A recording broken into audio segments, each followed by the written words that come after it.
All right. Hello, everyone. My name is Emma. Myself, Brenda, Tatum, Mickey, and Shannon, we're all going to be talking today about naturalistic intervention and incidental teaching. So you might be asking yourself, what is naturalistic intervention and incidental teaching? So incidental teaching is a form of naturalistic intervention. It's an approach used in some of the therapy and support programs for children with autism. It's particularly in the ABA or applied behavior analysis programs. Uh, Incidental teaching itself is not a therapy for children with autism, but it is a way in which learning is conducted. And the reason we have this picture over to the side here is that we see a form of incidental teaching taking place.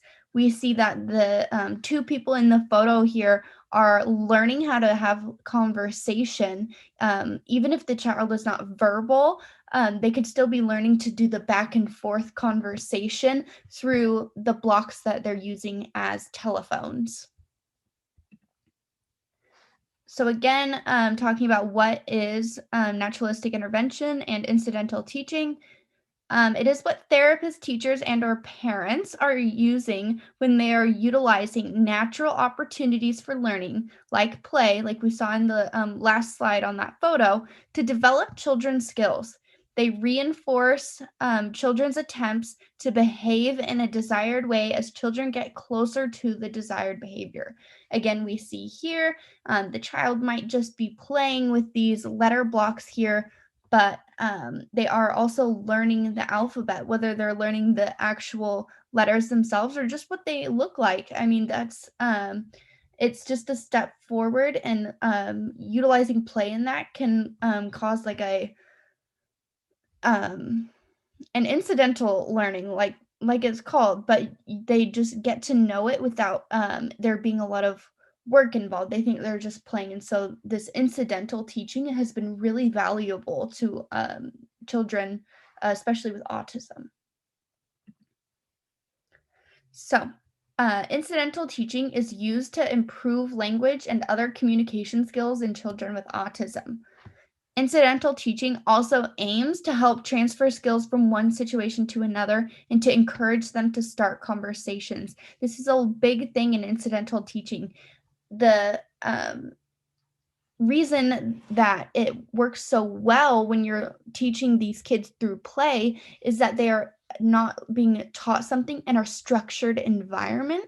So they have an easier time taking the information that they're incidentally learning and using it from situation to situation, which is really helpful. It is based off of the idea that if a skill is rewarded, a child will use it more often. Researchers also believe that a child will use these skills more easily in a wide range of situations if the skills are learned in natural environments like playtime, kind of like how I mentioned earlier. And we could see that here. Kids could be learning how to communicate that they want to play. Kids could be learning how to say, "Oh, it's my turn." They could be learning just to play a back and forth game. There's a lot of things to be learned during playtime, and incidental teaching really highlights that. The first research article is called Incidental Language Teaching, Research and Clinical Perspectives. Stephen Warren and Ann Kaiser worked on this research together. Together, they discuss incidental language teaching, including its definition, why it should be effective, and the applications of the method. They then discuss the research on the subject, including multiple specific studies in the field and their outcomes. The authors also note their critiques on incidental teaching language during this era. And the reason that we chose this article and why I say during this era is because it is from, I believe, 1985. And we chose this article to start off with because we could really see the growth between where kind of incidental teaching started, or at least what it was like during this time, and how we've grown through that, what the problems were in the research itself and the teaching itself, and how we've grown and what they've implemented in order to make this style of teaching more effective. So the researchers studied the incidental language teaching, and unfortunately, they used different verbiage at this time. And so children with autism participated in this study. So the methods of the study, they collected data across a range of studies to compare and contrast and to review and critique, which I think is, it was a very unique article. And again, why we wanted to start off with this one so we could get a wide range of data to look at.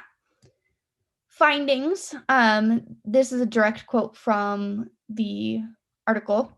The positive effects of incidental teaching procedures on targeted child responses have proven to be consistent across a range of linguistic responses for children of widely varying skills, and when applied by teachers, institutional staff, and parents. This is a really important thing that we've noticed throughout incidental teaching, is it's very helpful when everyone surrounding the children are in taking part in the incidental teaching, making sure that we're utilizing playtime is also learning time. Yes, so including teachers, parents, and all the staff around the children has been very helpful, and we see that even in today's data. Again, like I said, the reason we chose this article as our first article is that it has findings from many years ago. We wanted to see what the research was indicating even at a much earlier stage of practice. I believe that it was likely that Warren and Kaiser's reviews and critiques of incidental teaching at this time helped further guide research on the subject. So the article I chose was Incidental Teaching of Age-Appropriate Social Phrases to Children with Autism by Gail McGee and Teresa Daly. So this article examines the use of incidental teaching within a preschool setting.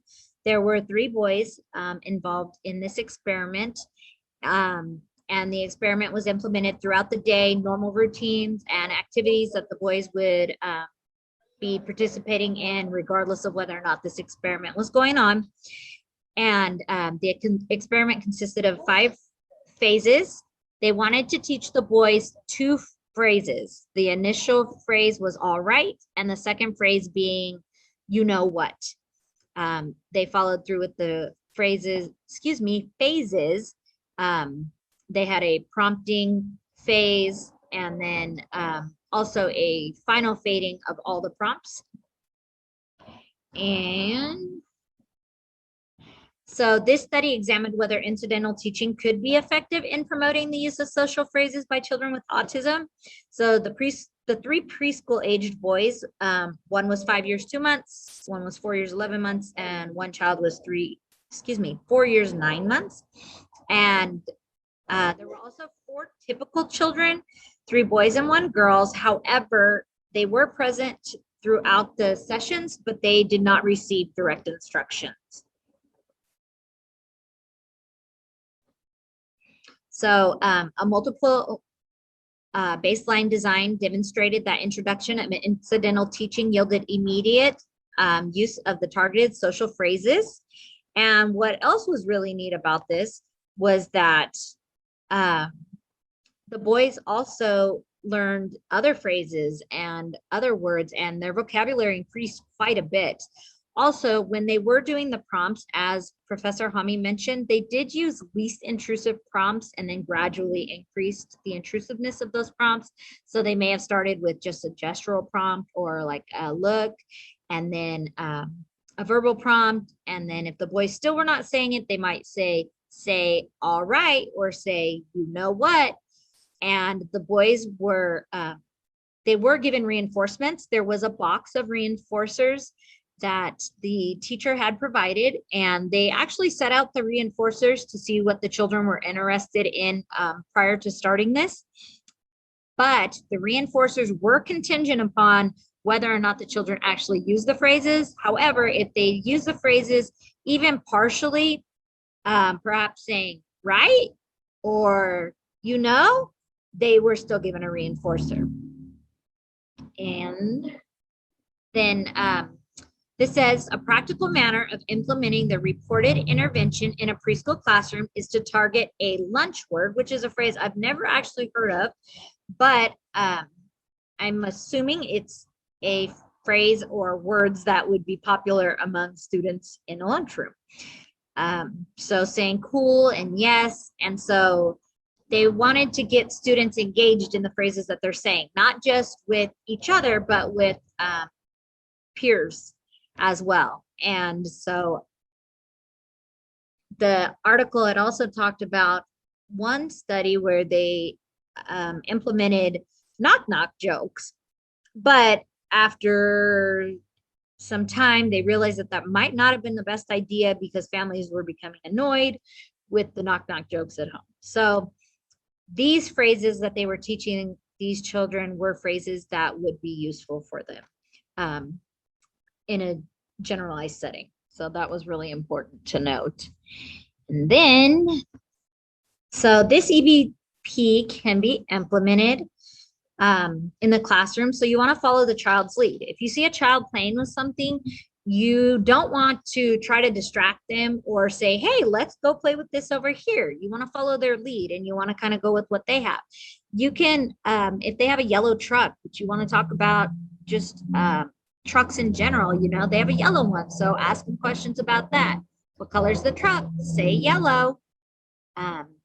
Obviously get their attention. If you don't have their attention, then you're not going to get very far with them because just with any child, attention is very, very important. So you want to make sure that you position yourselves to the maximum face-to-face interaction. They talked about getting down to the child's level, eye level, you know, and talking to them so that they're not looking up at you. Environmental arrangements. Since you're following the child's lead, the teacher or the parent does want to have some control. They can control the environmental arrangements, how close a reinforcer is placed. So they may place it out of reach, but it's still in the child's sight. And so you can do this in the classroom as well, you know, for maybe, you know, if a student wants free time, you know, you might have a visual board on their desk and they do so many tasks or say so many phrases and they work for that free time. And then time delay, you always want to give processing time because, you know, we need processing time as well. And so you want to give them a little bit of time delay. And then if they're not responding, then you can go into your prompts. You want to model the correct response. So if you ask a question, I apologize. If you ask a question and you're not getting a response, then you would want to model how to do that. Okay, so this is the article I chose. It is called Generalized Effects of Naturalistic Social Communication. There's a word behind here, I don't know what it is. And for minimally verbal children with autism. The authors are Lauren Hampton and Kaiser, Jennifer Netfield, and Anne. I can't pronounce that last name. So this research looks at 3 children that have been diagnosed with autism and the effects of using the naturalistic interventions by means of joint attention. So some of the EVP that they chose was a naturalistic intervention, and the ways that they worked on doing this was they used joint attention, structured play, and emotion regulation intervention to see if these methods would help improve the social communication acquisition. Because these 3 students or children are very small, and they're acquiring the language. So the participants, the three children that have autism, and they're in the early stages of their acquiring their language. The procedures, some of the implications that were used were the joint attention, the structured play, and the emotion regulation to get to the goals of social communication for the three children who are minimally verbal with autism. These children relied on imitating speech sounds. The conclusion was it was concluded that high levels of treatment by well trained therapists or interventionalists are feasible. The study showed how minimally verbal children with ASD can emerge in their verbal skills with communication partners. I think that's referring to the interventionalists. The study also concluded that, and I quoted this, generalization across communication partners should be key intervention targets for this subpopulation of children with autism, and systematic teaching to generalize social communication should be considered as part of an intervention plan. So, in conclusion, it is a good. Um, this is a good evidence based practice to keep continue and have the students emerge in their verbal acquisition. Thank you. My name is Tatum Escobedo, and I did my research article on naturalistic development, behavioral interventions, empirically validated treatments for autism spectrum disorder.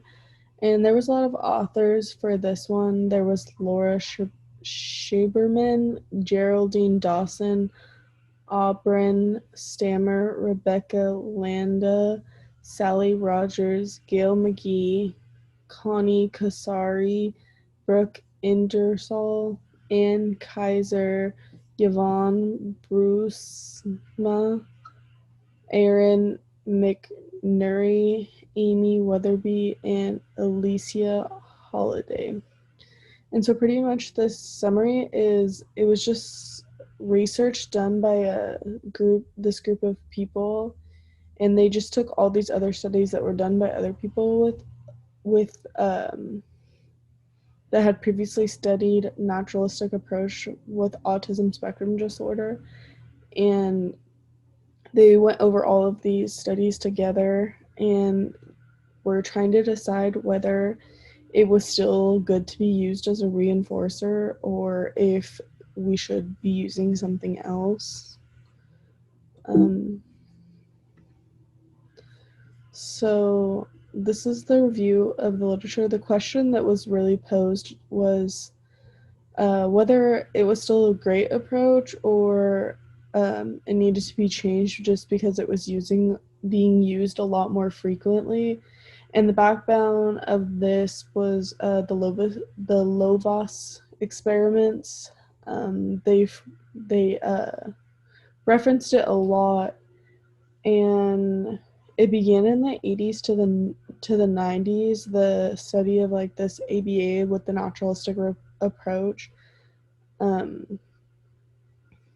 it's more of like an active like therapy. So they talked about the backbone being, of course, Lovas, but before even then, Piaget, Brunner, and Vygotsky, just to name a few.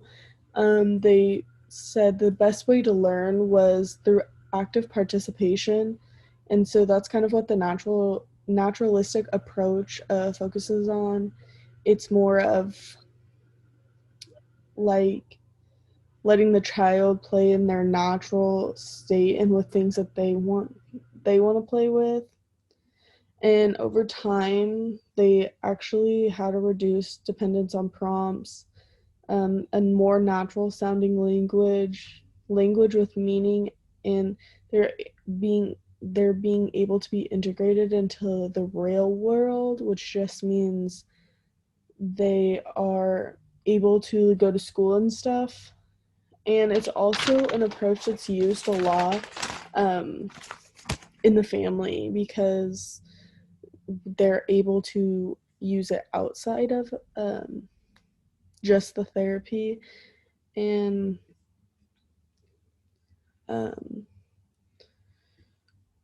so the core components of this are just the cognition, social language, play, and motor systems. And really all the naturalistic approach focuses on is integration and just having children go out into the world. So they just reviewed pretty much what I said in their studies. Their studies consisted of those types of things.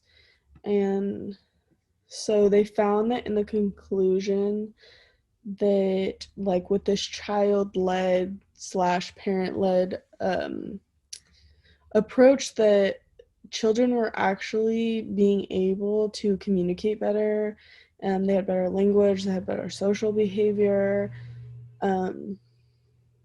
So they were able to understand more gesture, sounds, expressions. They were able to socially play and just talk to people, and that improved their cognitive, motor, and adaptive skills over time.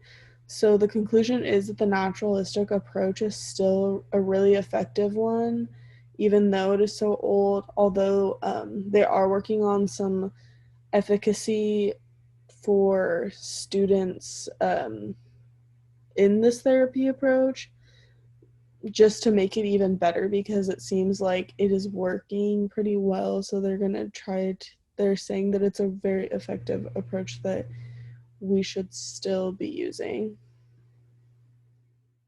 Hello, everyone. I'm Shannon, and I'm going to be the next one to talk about our interventions for naturalistic intervention and incidental teaching. So the topic that I picked for it was it was an article called "Naturalistic Speech Generating Device Interventions for Children with Complex Communication Needs," and this article is by Cindy Gervitar and Claudia Zamora. Hopefully, I said that right. So this was a review of another study, which was nice because it was a review, so I was able to get all the details into one article rather than skipping through like multiple that was originally had. So this article is a review that studied naturalistic interventions for teaching the expressive use of speech generating devices.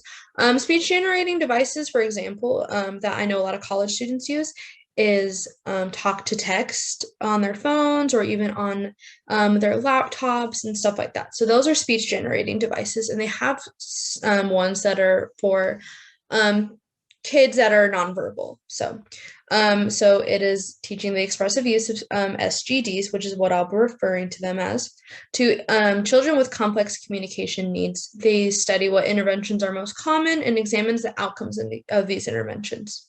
So what do they study? What type of speech generation devices work, and which ones use or complemented a naturalistic approach. So during play, implementing one of those instead of forcing it towards them for them to use.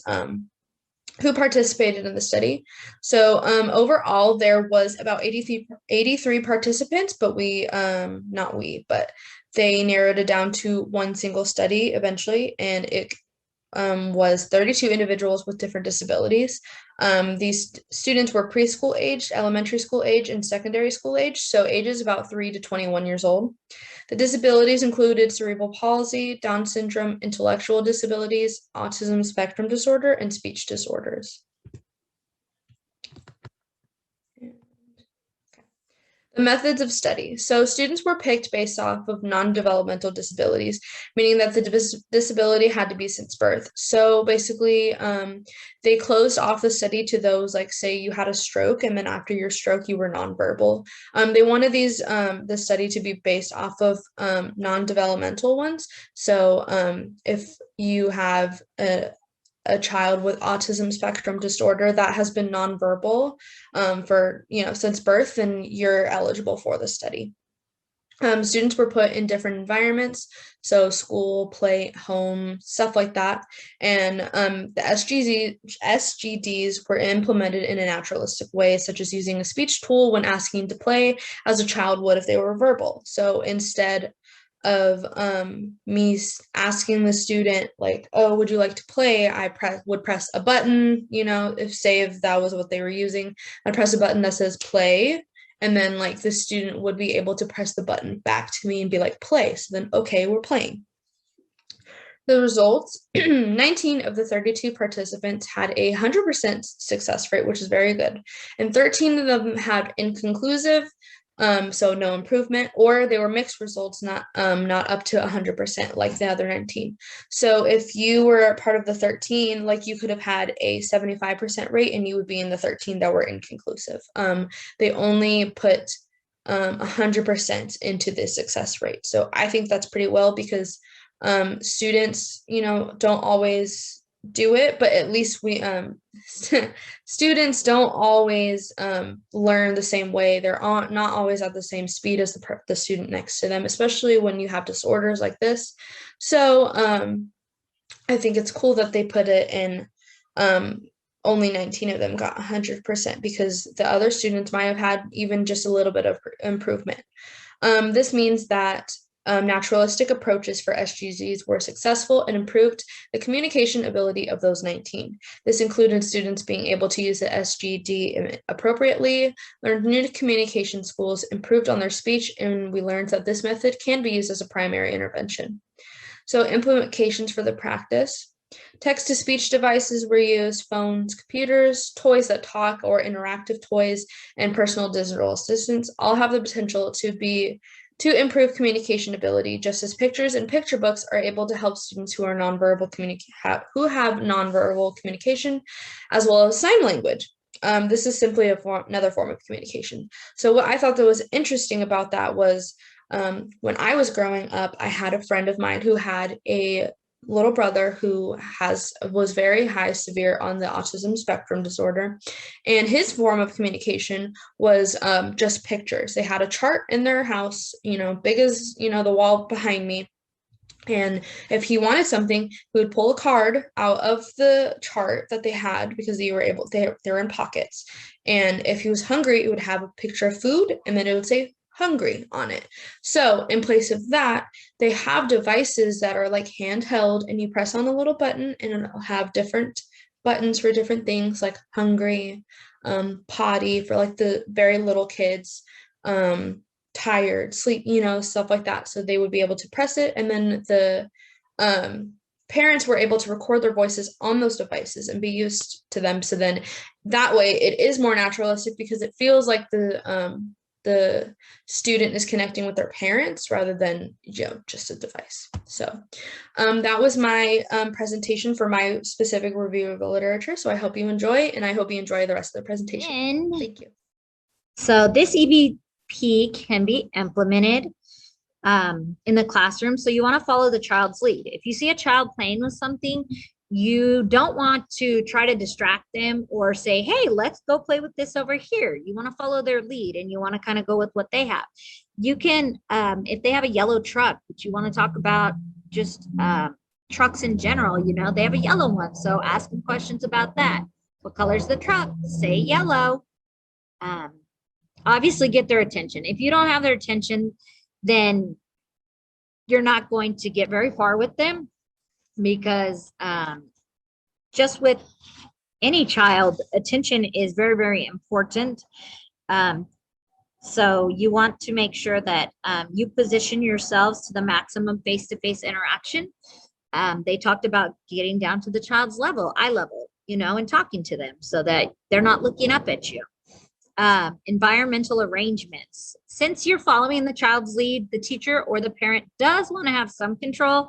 They can control the environmental arrangements, how close a reinforcer is placed. So they may place it out of reach, but it's still in the child's sight. And so you can do this in the classroom as well, for maybe, if a student wants free time. You might have a visual board on their desk and they do so many tasks or say so many phrases and they work for that free time. And then time delay. You always want to give processing time because we need processing time as well. And so you want to give them a little bit of time delay. And then if they're not responding, then you can go into your prompts. You want to model the correct response. So if you ask a question, I apologize.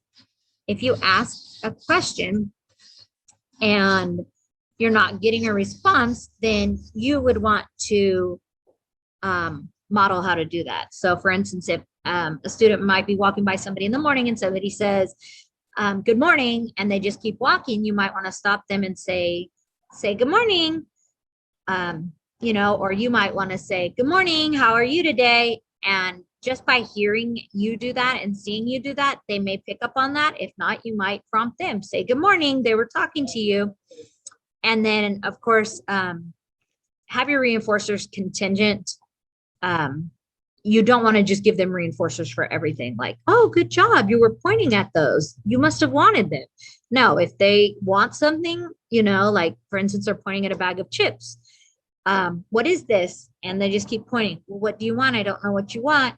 And they just keep pointing. So you may say chip, and they may say ip. So even if they can't fully say the word, go ahead and reinforce them, but you want to make sure that they're actually trying.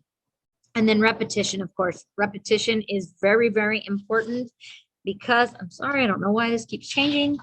Repetition is extremely important because it takes time to learn skills. And so if you don't practice it and you don't use the repetition, then they're not going to remember it. And so you can also, if you see them playing with other children, you might want to go over and say, let's take some turns, and then, have them practice saying, so-and-so, it's your turn. Now it's my turn, and do things like that, just so that they can kind of get used to activity with their peers as well.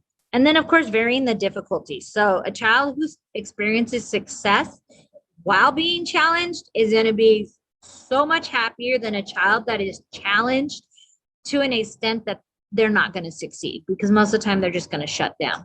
So those are just a few ways that you can do that in the classroom. And in, like the article said, it was very beneficial for these students to be with other peers that were not receiving the direct instruction, and having this intervention, this incidental teaching intervention implemented, because even without it, the students' language and verbal skills drastically increased, which was really cool to see. So that's just a little bit about that. Thank you. Hi, everyone. I'm Shannon. And I'm Tatum. And we're going to be doing the interactive model for the next part of the presentation.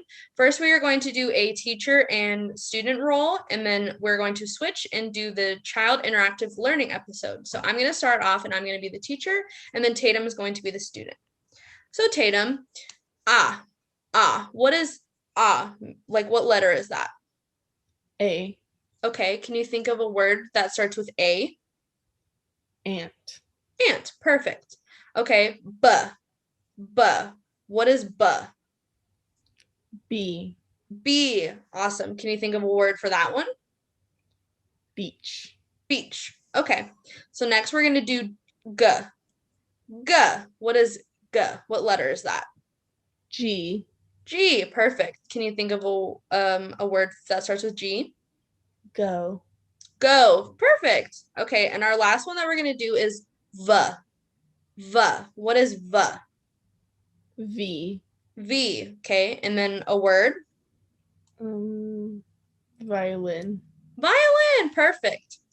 Okay, so that ends the portion of the teacher and student role, and now Tatum's going to take over, and she's going to do the child interactive learning episode. So the child interactive learning episode is just a child-led instead of teacher-led. So it's almost like the child is explaining rather than the teacher prompting the child. Okay. So this is a pen. A pen starts with the letter P, and it makes a sound P, p. P, p. This is a bookmark. It starts with the letter B and it makes the sound B, B. B, b. This is a dog and it starts with the letter D and it makes the sound D, D. D, d, dog. And that concludes our interactive model. Thanks for watching. So this is our slide, not this one. This is our slide that basically is explaining what Tatum and I just did in our demonstration. As just a reminder that naturalistic usually is like employed loosely on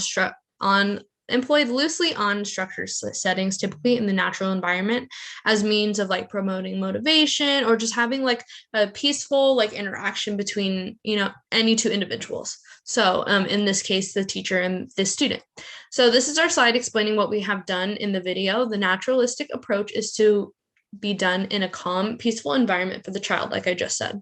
The first is teacher-led, which involves the teacher prompting the student to complete the task at hand. So in this example, I asked Tatum to give me the letter for the sound that I was making, and then a word that starts with that letter. So A is A for apple. We also gave an example of a child-led session, which is when the child is leading and there is no prompting. So there wasn't any prompting for that. I voluntarily repeated the noise, but she did not ask me to. And since she was the student in this demonstration, that means that she was leading it. So child-led.